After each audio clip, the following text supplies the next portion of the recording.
মানুষ যখন প্রতিষ্ঠিত হয় তখন তার আসল চেহারার আসল রূপ বোঝা যায়, তখন তার আসল চরিত্র বোঝা যায়। চরিত্রের মানুষের বহুরূপী রূপ আছে। যেমন টাকা হওয়ার পরে এক রূপ, টাকা না থাকার আগে আরেক রূপ। আপনি যখন বেকার থাকবেন আপনার চরিত্র একরকম কাজ করবে, আর আপনার যখন টাকা হবে তখন আপনার চরিত্র আরেক রকম কাজ করবে।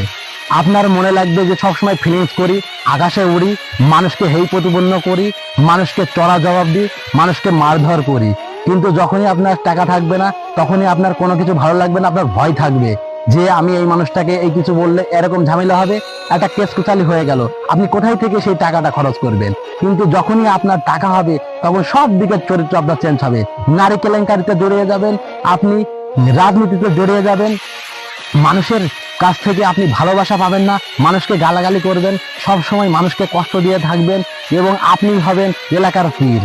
এলাকার লোকজন আপনাকেই ভালোবাসবে, আপনি যেটা বলবেন সেটাই খাটবে। এটাই হলো টাকা হওয়ার পরে মানুষের আসল চরিত্র।